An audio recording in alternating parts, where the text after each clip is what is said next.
The day might have finally arrived. We are getting the first Wuthering Waves killer. Cause let's be honest, Arknight's Enfield is one of the biggest slope of the modern gacha games, and the only thing it lacks is getting hacked like Duet Night Abyss. Putting slope field aside, let's have a look at a game that might bring some fresh air to the space if everything goes well, and actually give WUWA some competition on the market. I'm talking about Rewinding Cadence, a gacha game that dropped new trailer not long ago. It mixes aspect of fantasy world of Genshin, the command of Wuthering Waves, maybe some details from 𝗖cie𝗽𝗆𝗵𝗁, Punishing Grey Raven on Honkai's trailer, and adding some new ideas on top of that. And so you guessed it, it's an open world gacha with MC that has ability to actually reverse the time, as our choices might have actually weight in this title. Meanwhile, as I was yapping this intro, we already have seen how the game looks, and I think there's nothing bad to say about the graphics. I would say it looks around the same level as Wuthering Waves at the launch, and remember, this is beta footage, which means it should only get better from this. We can expect more goofy themes, with a bit of cartoonish details,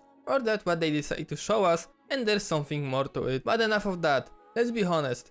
All of you are here for gameplay, so it's time to look at it. Then quickly about everything we got before going to the juicy stuff. We got glimpses of traveling method that let us travel faster on the ground, but also fly. Unless that's just the cutscene thing, but that would really suck. And it can help in combat too. Next is what I would call stealth mode. I think it's self-explanatory. On a more important sides, choice dialogue is option. As I said before, it actually should matter what you're going to choose. Everything close with dice rolls, basically D&D. Finally combat, on the first glance perfect dodges, counters, skill and ultimate checks.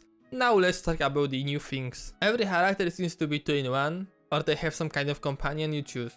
Maybe that's gacha for weapon in this game, or you wish for both of them as one character. Either you might be able to switch between them, or one is working like QTE from Punishing Grey Raven, for example. The animation style of using 2 characters at once is amazing. When they pop up out the corner of the screen, or join you during the battle in skill or ultimate. Also the characters are kinda breaking the fourth wall, looking directly at you during some animation, and I think it's pretty cool. Another part of the showcase were the big QTEs. The first thing that comes to my mind were the cinematic clashes from Final Fantasy. However, my question is simple. Are there in the character kit like you parry some attacks or something like that and this animation plays out? Or was it strictly story driven moment? All the shown characters look amazing.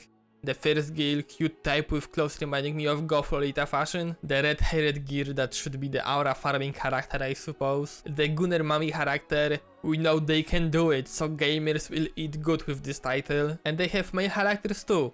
Well, they showed only one as far as I'm concerned, but it's pretty cool, he has a lion. So husband enjoyers might have something for themselves too. With that they showed us variety of character types, which is really great, cause it means everyone should find something on themselves. I mean, even the boss is hot mommy waifu with crazy animation. That leaves us with really interesting game to wait for, and being completely honest, I'm actually more hyped for this than any other Ananta or NTE, because for Ananta and NTE, I don't see them as something that would strictly compete with Wuthering Waves, mainly because of their differences in themes and gameplay loops. On the other hand, Rewinding Cadence takes so much inspiration from these games, and that their own twist on top of that. In my opinion, this title might be the best that we can expect to happen to get really competition on market instead of Wuthering Waves dominating every other gacha, especially if we get this game on the global.